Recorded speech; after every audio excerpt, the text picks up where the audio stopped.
Hello, good morning, and welcome to week number 8 of our course VE211. And today, we shift our focus from internal theories of moral development to the complex external environments that shape our values. So while Piaget, Kohlberg, and Gilligan help us understand moral reasoning, Bronfenbrenner's ecological model shows how culture, relationships, and history play essential roles. And that's why class this session emphasizes how every system around a learner, from family and school to media and national culture, contributes to their moral growth. So we will examine how these systems interconnect and explore how Christian stewardship and psychological science align in viewing human beings as both shaped by and responsible for their environments.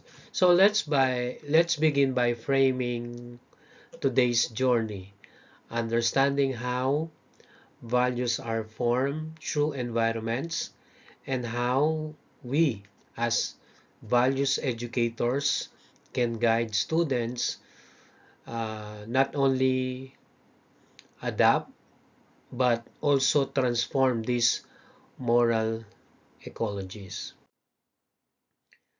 So as we begin this week's lesson, it's important to frame our learning path clearly. So let us understand no, this lesson, and this session uh, focuses on the critical role of environment in shaping personal values. And yung shaping personal values, it is a concept rooted in psychology and resonant with Christian thought. And our goal, class, is to understand how the moral development of individuals doesn't occur in isolation but within a network of relationships and cultural systems. So we'll use the framework or model of Bronfenbrenner's to structure this understanding. And dun sa theory na ito, there are some layers. So let us explore each layer from the immediate family to the broader socio-historical context. And by the end of this lesson, you should be able to articulate how each system influences values and how educators, especially in the Filipino setting, can act as moral stewards. So let's dive deeper into these objectives as we proceed. So bago tayo dumako, before we will proceed to our topic on the model of Bronfenbrenner, so let us first understand ano ba itong theory na ito o model na ito.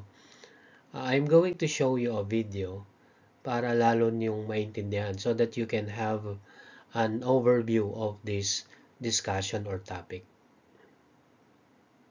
In 1964, a young psychologist appeared before the US Congress with a mission. It was a time when most people thought that the reason poor people stayed poor was a matter of biology and had nothing to do with the environment they grew up in. The psychologist, Yuri Bronfenbrenner, wanted to change that and convince the world that to help those less fortunate, we also needed to change their surroundings. But did he succeed?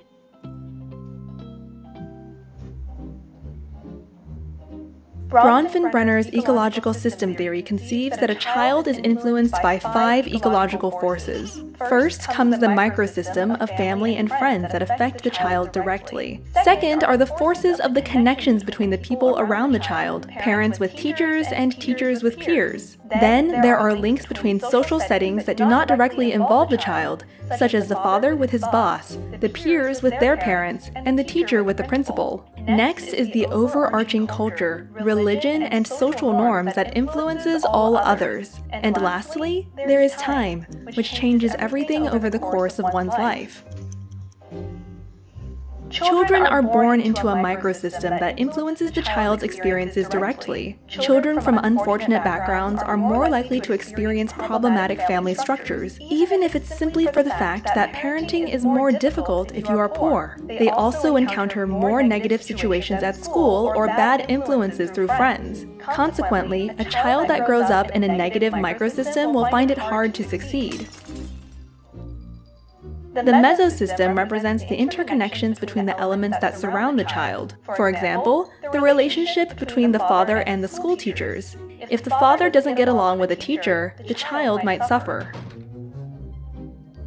The exosystem involves the links between social settings that do not involve the child.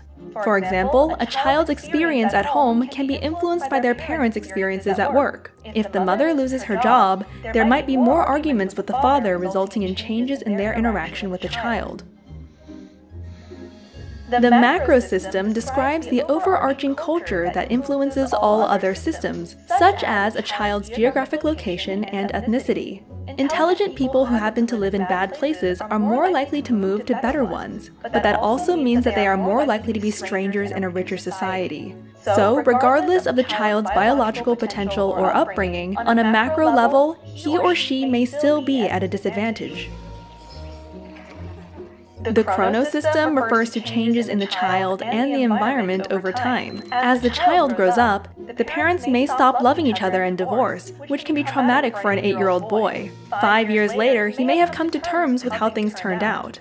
But when the boy turns 16, his mom's new boyfriend moves into their tiny apartment, and things get difficult again. Bronfenbrenner, who was influenced by Lev Vygotsky and Kurt Lewin, convinced the U.S. Congress that a child's prospect is not genetically predestined, but is the result of the larger environment they happen to be placed in. Children who grow up in unfortunate social structures, therefore, need a form of support that not only reaches their families, but also elements of their community. Bronfenbrenner's theory helped form the Head Start program in 1965, a government program that has served more than 35 million poor children since.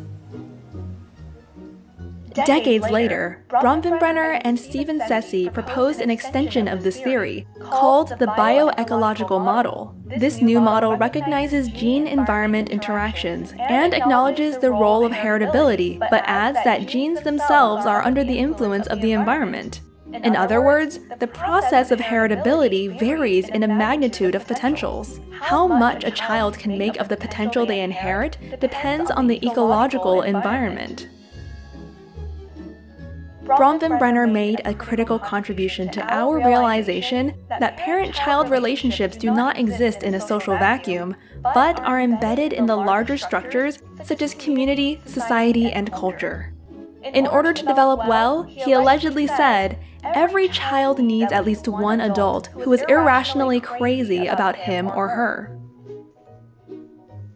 Now it's your turn. Make 5 circles, draw yourself in the center, and add a timeline at the bottom.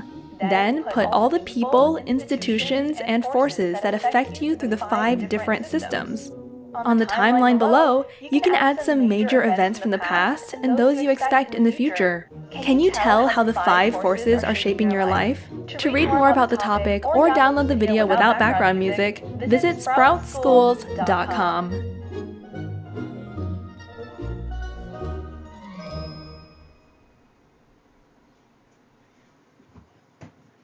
In 1964,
So let's briefly revisit the psychological foundation we've studied in previous weeks.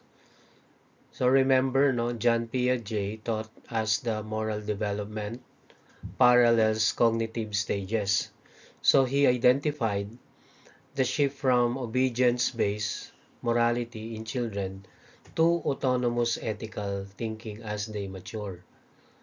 So on the theory of Lawrence Kohlberg, he extended this with his stages of moral reasoning, organized into three levels. His theory emphasized justice, rights, and individual moral judgment. So by Carol Gilligan, challenged, no, the justice-only model by introducing the ethic of care.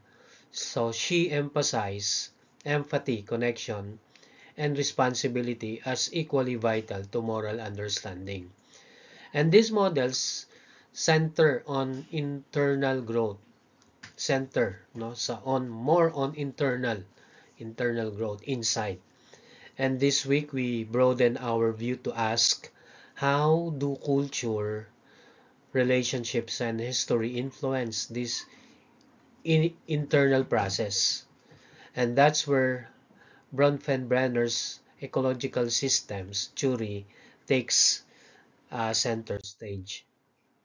So this week's key insight is a shift from purely internal models of moral reasoning to a recognition of external influences.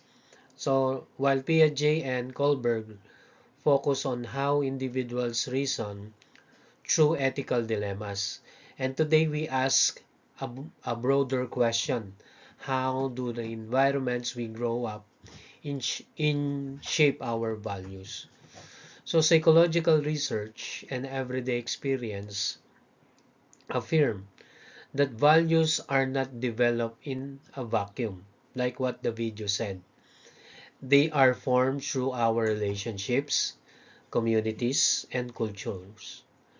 Children don't just listen to moral lectures. They watch also, and as they watching, they absorb and imitate the world around them.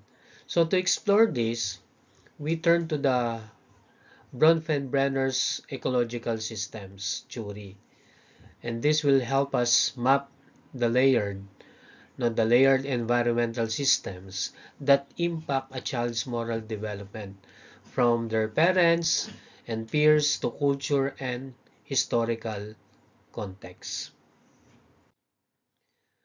As the saying goes, values are not only taught, they are caught. So this captures a fundamental truth in moral development.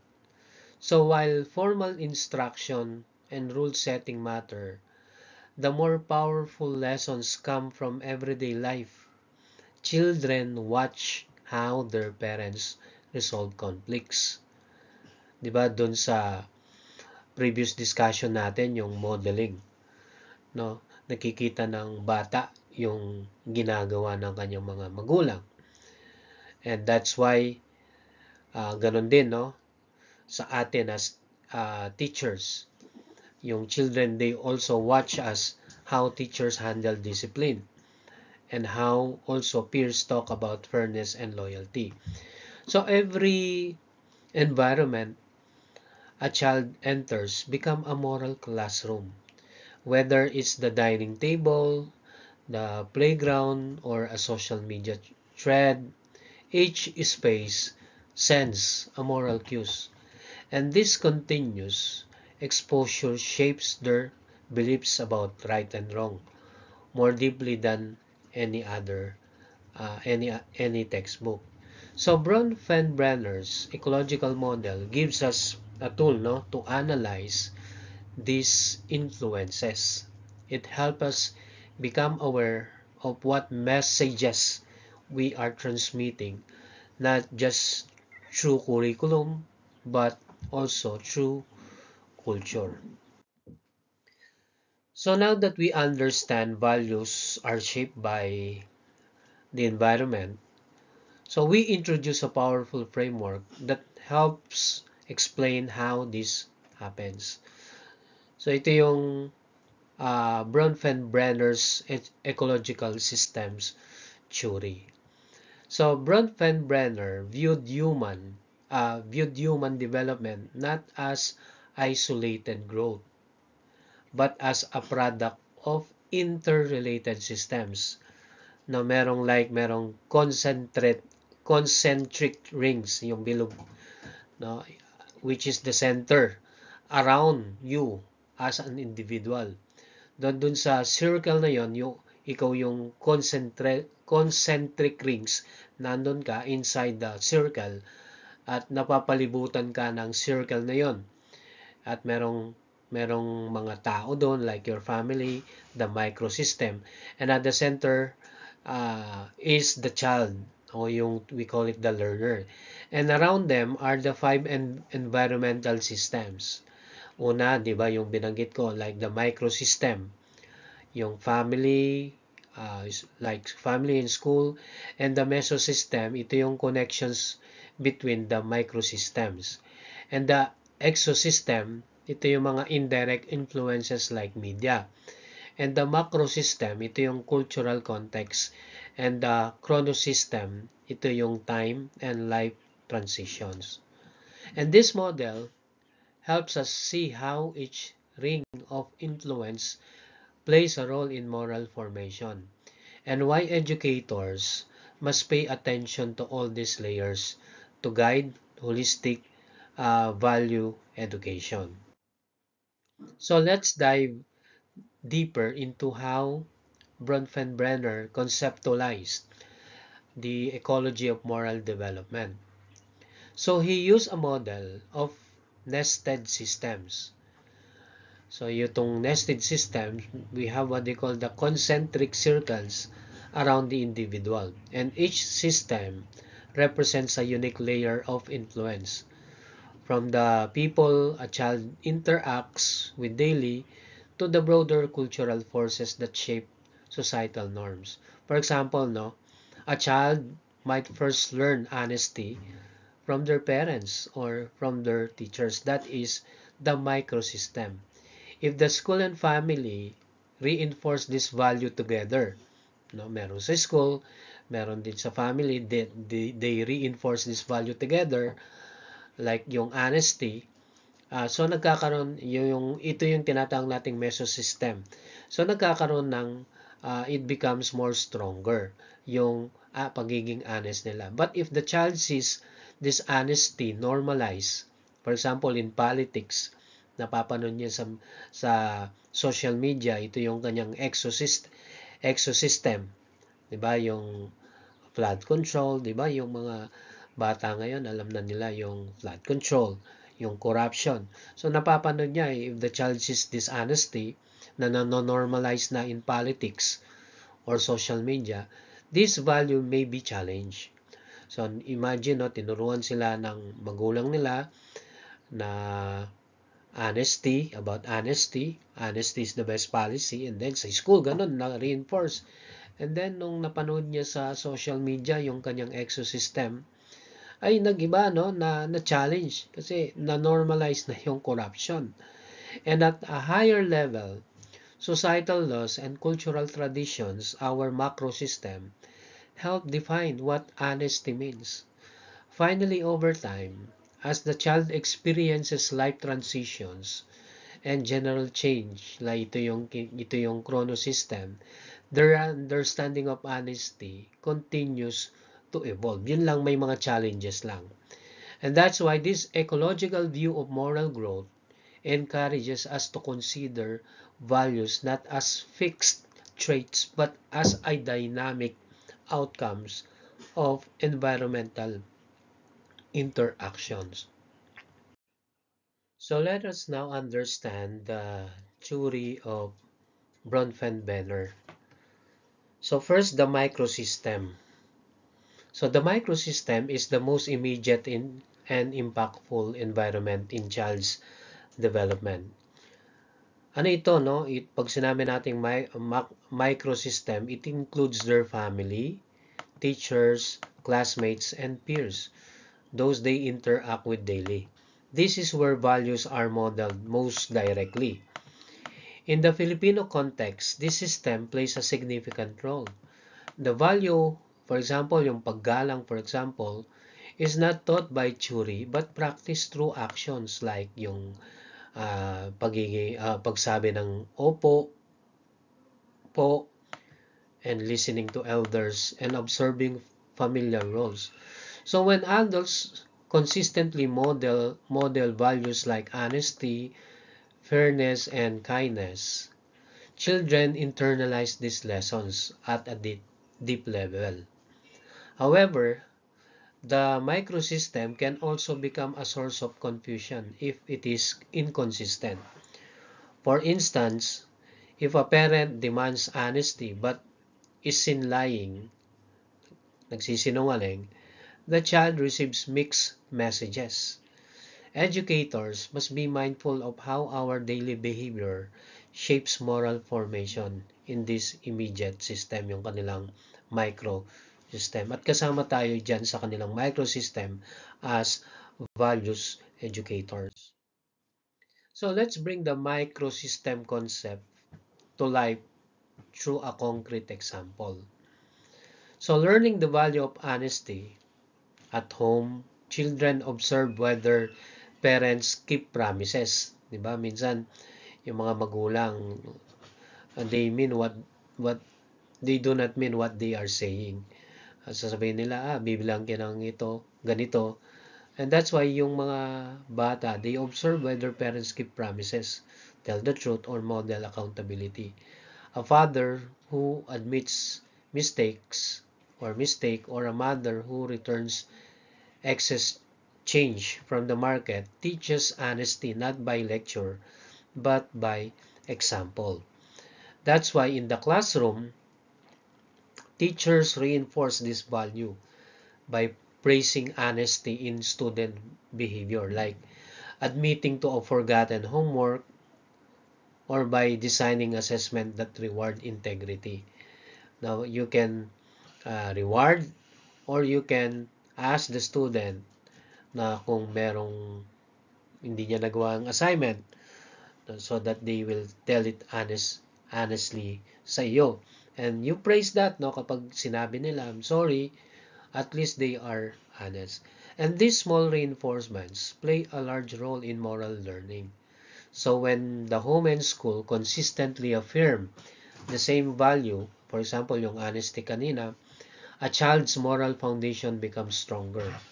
But if messages conflict, ba sa school tinor honesty, and then sa bahay, they disregard honesty, students may become confused.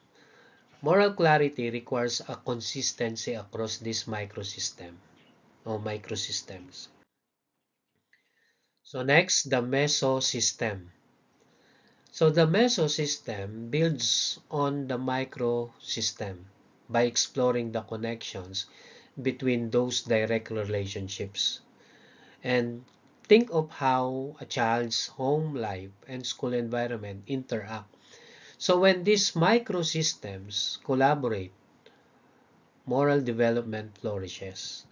For example, no, if a student's parents and teachers regularly communicate, set shared expectations, and emphasize similar values, the child receives a unified moral message.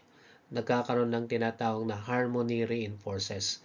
And this harmony reinforces ethical, or yung harmony reinforces this now emphasize similar values.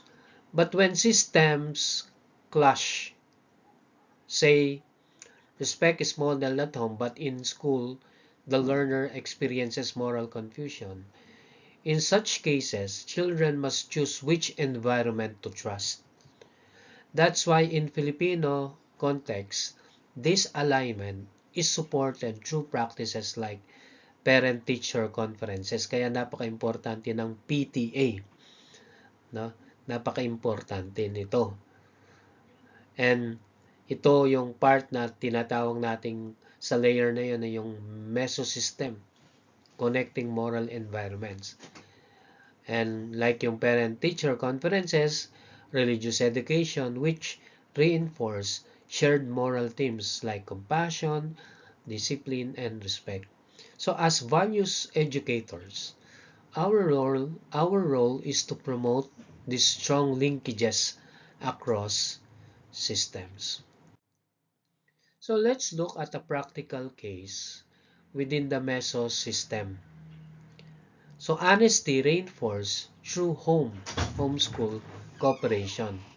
So imagine a student who is praised at home for admitting a mistake and is likewise respected by teachers for academic honesty. And this child is immersed in a consistent moral climate that upholds truthfulness. So this alignment matters deeply. So when messages from parents and educators are synced, nagtugma, learners find clarity in what is right. In contrast naman, kapag hindi nagtutugma, nagkakaroon ng tinatawag na mixed signals. Say, for example, parents who excuse lying while schools promote honesty. So nagkakaroon nito ng breed of confusion. In the Filipino context, value consistency is cultivated through strong community practices. That's why parent-teacher meetings, church-based education, and shared discipline strategies all help reinforce honesty across microsystems. That's why educators must seek to harmonize these efforts, becoming bridge builders in the child's moral formation. So let us now proceed to the next layer, the exosystem. Ito yung tinatawag nating indirect moral influences. The exosystem refers to the settings that do not directly involve the learner, but still affect them, and often in subtle, powerful ways. This includes like media platforms, workplace environments of parents, and national or local policies. Take media for instance. So a child might not choose what's broadcast on television or what's trending online, but they absorb the messages, positive or negative. And those platforms project. If the media normalizes dishonesty, for example, sa flood control, no? Or normalize na yung corruption, normalize na yun, or glorifies superficial success, it silently reshapes moral expectations. For example, in the Philippines, OFW parents, political instability, and online influences are examples of exosystem forces. A parent's absence due to work abroad may shift caregiving roles and moral guidance. And news entertainment content deeply color children's understanding of fairness, success, or justice. That's why values education must go beyond visible behaviors and address these indirect but potent influences. So students must learn to think critically about the environments shaping their values from distance. So let's consider how the exosystem can actually undermine the moral values taught in moral direct environments. A powerful example is the challenge of honesty when media and politics present conflicting narratives. When young people observe dishonesty on the news, whether through corrupt politicians or influences who promote fake lifestyles, they internalize these contradictions. They begin to question whether honesty is truly valued or rewarded in society. Kaya 'di ba may mga memes, no? Mas gusto na nilang mag-contractor dahil mas maraming pera, o gusto nilang maging politician dahil madaling yumaman. So, nano-normalize na ngayon sa mga bata. Kaya pag tinanong mo, nung gusto mo, contractor, kasi pwede para daw bumili siya ng payong na may sasakyan. So, nano-normalize na. That's why social media compounds this issue. The digital world allows falsehoods to spread rapidly and unchecked. Young learners are constantly exposed to viral content that may glorify deceit, reinforce stereotypes, or obscure the truth. And without the guidance of our educators, without the guidance of the parents, of course, this shapes a distorted moral compass. So as values educators and mentors, we must teach students how to analyze and question what they see. Media literacy is now a moral necessity. We must equip learners to distinguish truth from manipulation and to hold on to values like honesty even in an environment that sometimes devalues it. So let us now proceed to macro system, the broader cultural and ideological context that frames all other environments. So the macro system, this includes a nation's traditions, religious beliefs, laws, customs, and dominant social narratives. And these elements form the moral atmosphere in which individuals live. And for example, no, cultures may vary in how they express respect. Like yung Filipinos use po and opo, while other cultures may value assertiveness or independence sa Western. And these differences influence not only behavior but the internalized definition of what is moral. Sa atin, pag di kayo nagsabi ng po, parang disrespectful. Pero sa ibang bansa, hindi naman yung disrespectful. Since that social media is instant available, no, na-adapt nila yung Western culture. In the Philippines, moral understanding is deeply shaped by mix of colonial heritage, like yung Catholicism, indigenous values, and Western ideals. And these elements coexist, sometimes in harmony, sometimes in tension. So it's crucial for students to recognize that culture shapes conscience, but culture is also evolving. Education must encourage learners to love their culture while also thinking critically about its moral strengths and blind spots. So this balance fosters ethical participation in society. So students who can uphold justice, challenge injustice, and lead transformation from within. So let's bring the macro system into focus with a real-world example. So the cultural and legal redefinition of honesty across different societies, honesty isn't always understood or prioritized the same way. Some cultures emphasize blunt transparency, while others prioritize polite discretion, even if it bends the truth slightly to preserve social harmony. So in legal terms, societies codify their stance on honesty through anti-corruption laws, truth in advertising, policies, and ethical standards for public officials. When these laws are upheld, they communicate that truth matters. But when systems tolerate dishonesty, corruption, they dilute this message, confusing now our young people about what is morally acceptable. In the Philippines, the tension between cultural tolerance for tinatawag nating white lies, di ba? Hindi naman ganong masama, white lies naman, and the demand for integrity in leadership illustrates how honesty is continually redefined. Kaya sasabihin nila, white lies lang naman yan.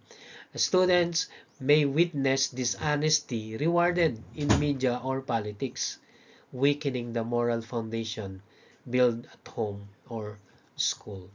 So this is why educators must promote cultural discernment, teaching learners to appreciate their cultural values while also evaluating them through conscience and universal principles like justice and truth. So another last layer, the chronosystem. The chronosystem introduces a critical layer. Ito yung tinatawag nating time and moral transformation. No, ito ay in Bronfenbrenner's model, we call it the influence of time. It includes both personal transitions and broader historical events that shape moral development over the years. At a personal level, moving from childhood to adolescence, isa yan, no? Isa yan sa time. Changing schools, isa din yan sa time. Losing a loved one or entering adulthood are all life transitions that challenge and redefine our values. What matters to a child may shift drastically as they mature or encounter hardship. On social scale or societal scale, the world changes too. For example, the COVID-19 pandemic.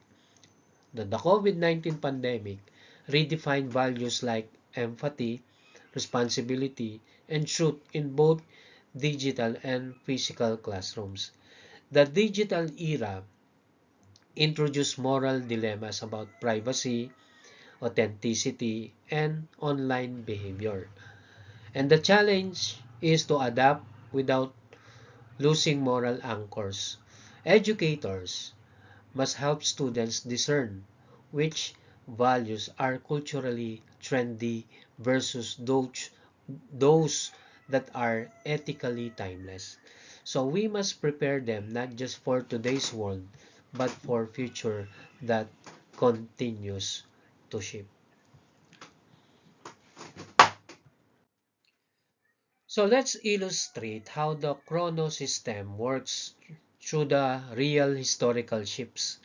Consider how the COVID-19 pandemic reshaped our moral landscape. Now, suddenly, values like empathy, collective responsibility, and truth-telling became vital during this time, di ba?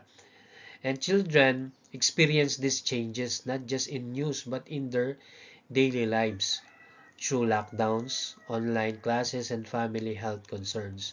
So technology is another game changer during the time of pandemic. Nagkaroon tayo ng online classes, nagkaroon ng mga modules. Nauso yung Zoom, nauso yung MS Teams. No? Technology is another game changer. Social media has redefined identity, truth, and morality. What was once considered private is now public. Teens now face moral dilemmas older generations never imagined, like cyberbullying or managing digital footprints. In the Filipino context, historical moments like martial law or people power movements redefine justice and human rights. And these transitions don't just change laws, they shape how generations define morality. So it's crucial that students understand history not just as facts but as forces that influence values. So educators must help them discern which changes enhance morality and which demand resistance to preserve truth and integrity. So, environmental as moral classroom. Moral learning doesn't begin and end in classroom. Children learn values through every environment they inhabit, physically, socially, and now digitally. That's why Bronfenbrenner emphasized that development is relational, not just cognitive. At home, they learn how conflict is handled ng bata. In school, they observe how discipline is enforced. On social media, they observe attitudes, language, and values, and often unconsciously, and these everyday moments become their moral curriculum. So the digital environment, in particular, is now a moral frontier. Students are constantly online scrolling, reacting, posting, and each platform teaches values implicitly. What gets likes, who gets followed, what trends dominate the feed. So as educators, we must be proactive. Every interaction, lesson, and platform is a moral moment. And the challenge for teachers is to recognize this and use it wisely to model fairness, respect, and integrity not only in theory but also in tone, feedback, and structure. So moral education today requires whole environment awareness. So values don't just come from lectures or textbooks, right? They're mostly learned through observation and lived experience. This is why every environment a child engages with becomes a moral classroom. In the home, children are constantly learning, even when adults don't realize it. How parents resolve conflict, speak to helpers, or act in crisis all leave deep impressions.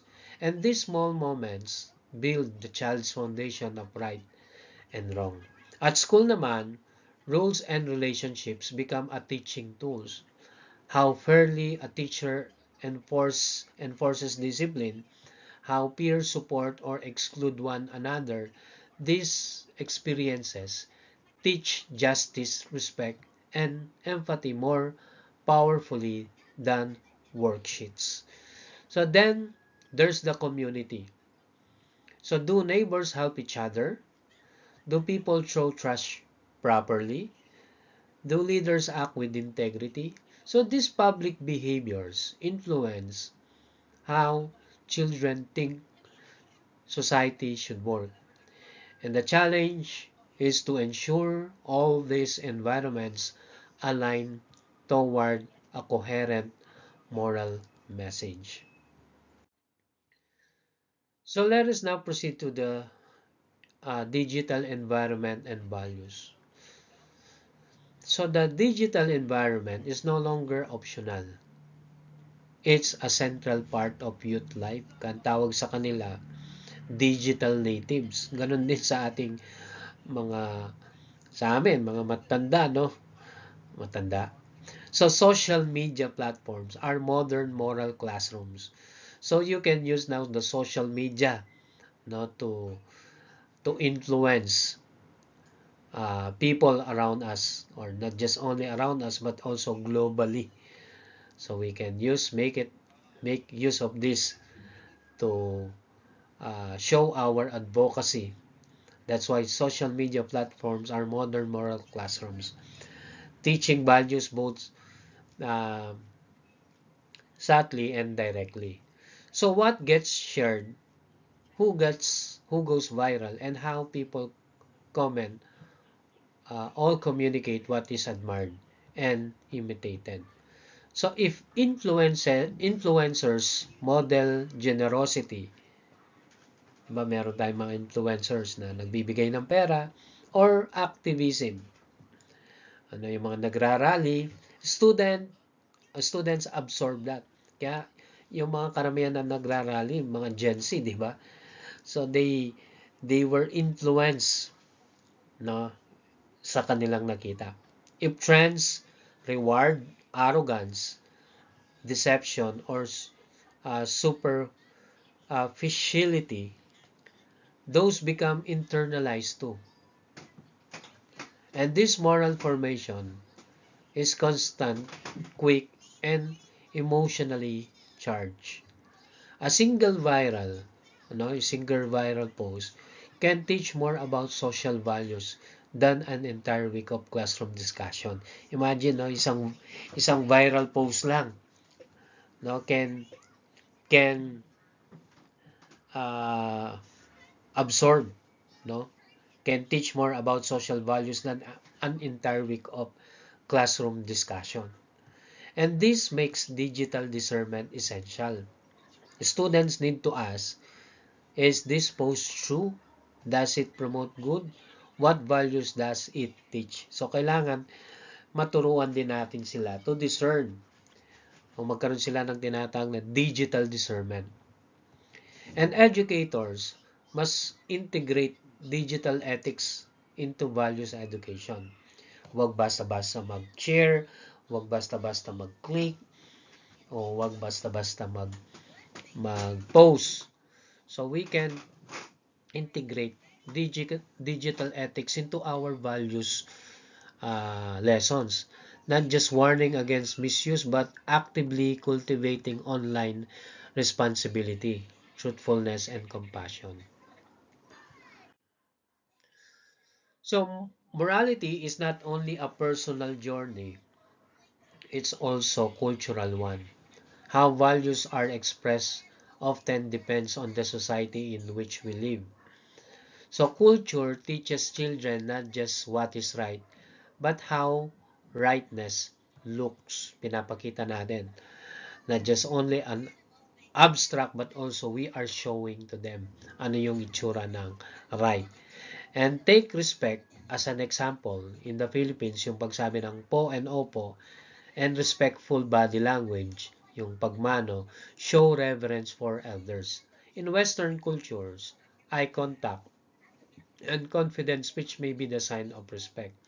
So both cultures value the same virtue but express it differently. So educators must walk this line with care. So we must teach values that are universal like yung honesty, compassion, justice, while also honoring the diversity of how these values are practiced in different countries or different settings. And this fosters not only ethical grounding but also cultural humility and global citizenship. In an increasingly multicultural world, moral education must prepare students to be both principled and culturally sensitive. And they must learn to stand firm, in values while being open to respectful difference. So in the Filipino context, one of the most visible expression of moral value is the tradition of paggalang or respect. And this is shown in small but meaningful ways like yung using po and opo in conversation or performing the gesture of mano when greeting elders. So these behaviors are more than manners. They are a moral code embedded in the culture. So paggalang is live ethic that teaches humility, 'di ba? Yuyuko ka and gratitude and honor for others. It reflects a cultural lens on what respect look likes.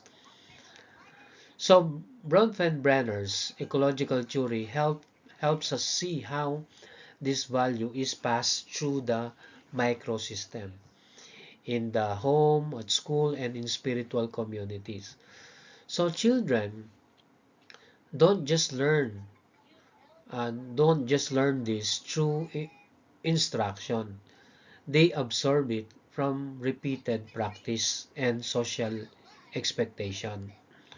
And as values educators, we can use paggalang to bridge universal values and local expression, like helping learners appreciate that morality isn't just taught from book but expressed through culture and community.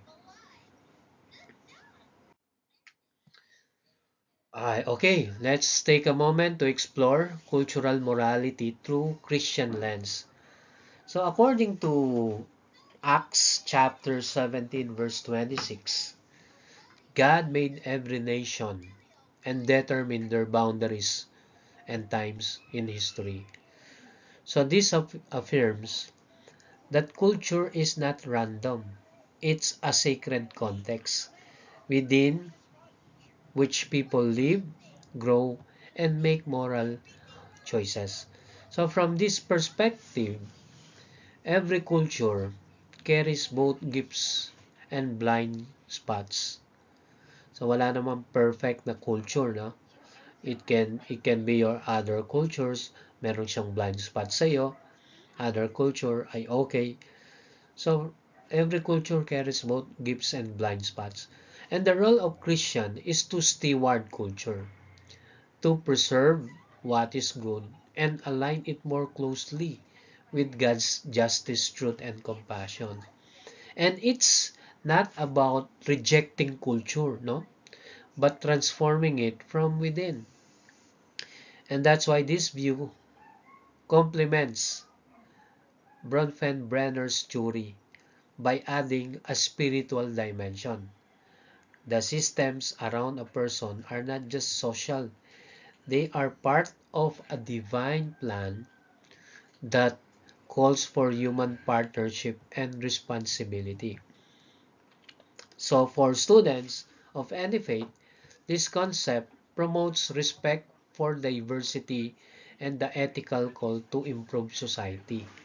Teachers now can draw on cultural strengths while guiding students to discern which values align with eternal principles. Okay. So next is educators bridging culture and principle. So educators play a key role in shaping how moral values are understood and practiced. But to be effective, values education must speak the language of the learner, not just linguistically but yung kanilang culture, no? Teachers need to be culturally aware. When we teach respect, what does it look like in this community, sa kanilang community? When we emphasize honesty, how is it interpreted by different cultural norms? And these questions help bridge the gap between universal values and daily lived experience. And values like compassion, fairness, and justice remain constant, but they must be translated through familiar examples and rituals. Kapag nangyari ito in this way, teachers create classrooms that reflect broader and moral ecosystems, fostering young people who are deeply rooted in their heritage but equipped to engage the world with ethical clarity. So this is transformative teaching, not only passing on information but shaping moral agents who know where they come from and where their conscience can take them.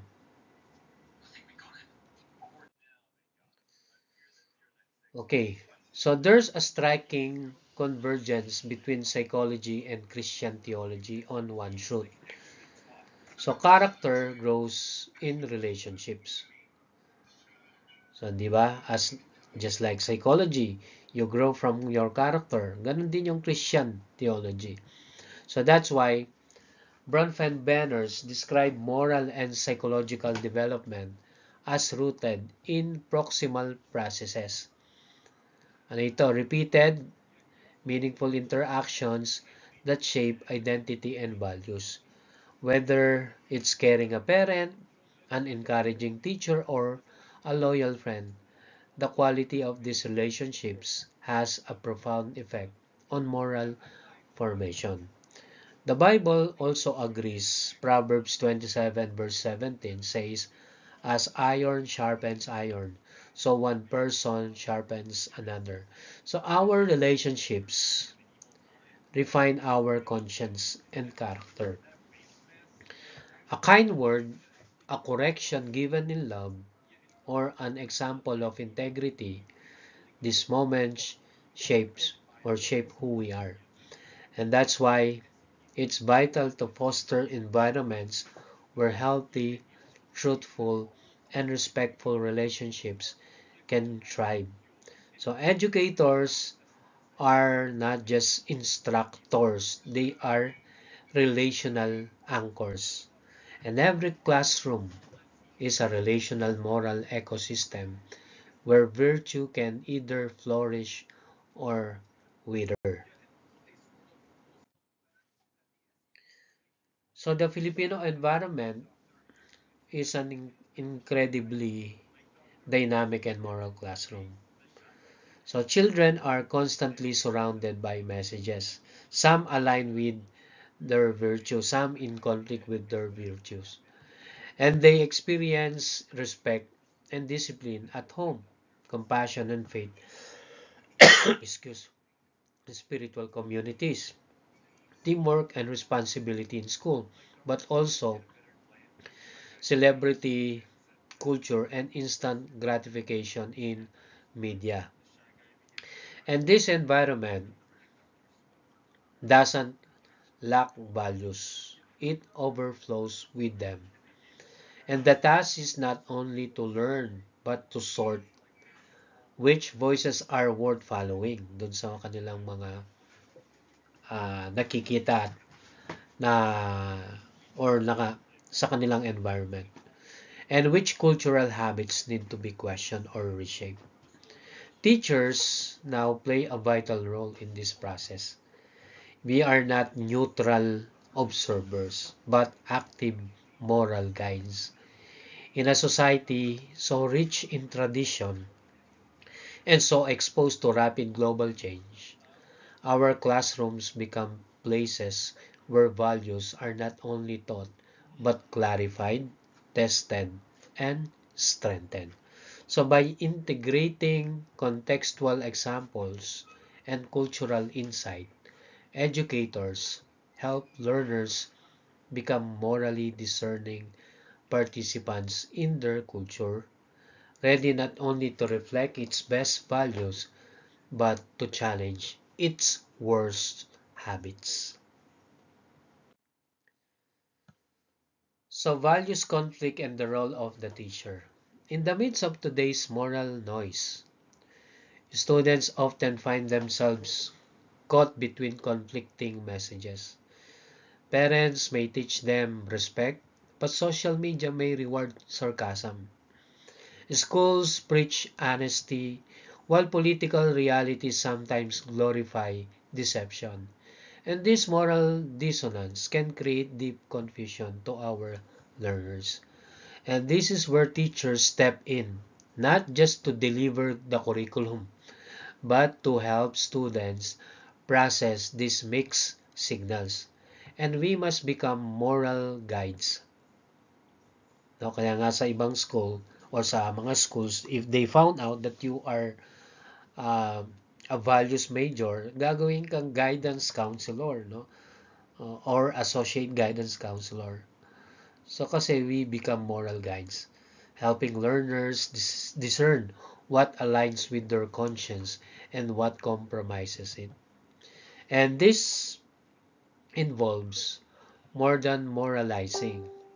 It requires creating safe spaces where students can discuss their real dilemmas, what they see online, here at home, or face among peers, and reflect on them through the lens of values like integrity, justice, and compassion.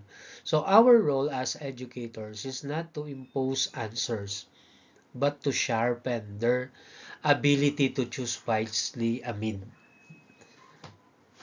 No, not to impose our religion, but to sharpen their ability to choose wisely amid competing influences. So when we talk about the environment, it's not just about trees or pollution. Biblically and psychologically, environment includes relationships, institutions, and the entire moral ecology surrounding us. In Genesis chapter 2 verse 15, teaches stewardship. Ang sabi doon, the Lord God took the man and put him in the garden. Nilagay niya doon to work it and to take care of it. So this is a spiritual and ethical commission. So we are not just part of the environment. No, hindi lang tayo part of the environment. We are responsible for it. In the classroom, this means more than recycling. It means cultivating a moral atmosphere of kindness, truth, and justice. So students watch what we praise, excuse, or ignore. So our choices ripple outward into their moral development. So even for non-Christian learners, this concept resonates. Today's ethical action build tomorrow's world. So teachers and students alike must see themselves as caretakers of a moral ecosystem, one that future generations will inherit. So 2 slides na lang. So nandito na tayo sa second to the last slide. Now, each day in the classroom,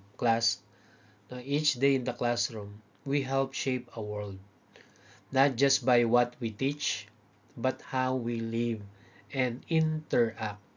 So every student's comment, every teacher's response, every moment of discipline or praise, these are bricks in the foundation of the learner's moral world.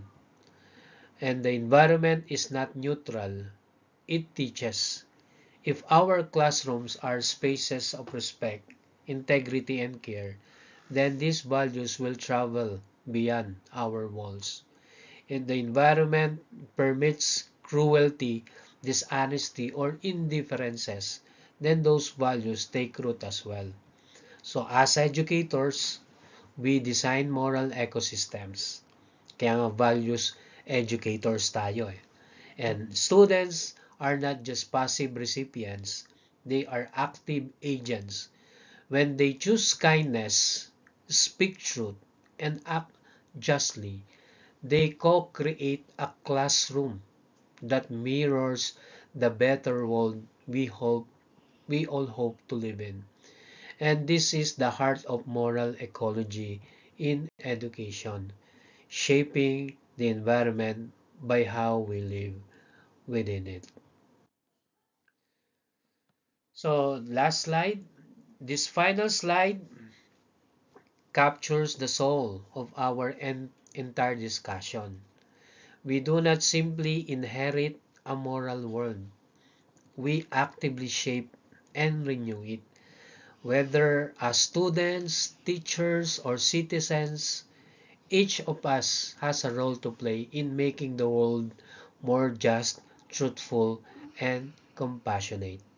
So the system around us, or the systems around us, like family, media, culture, politics, are not fixed realities. They evolve based on what we tolerate.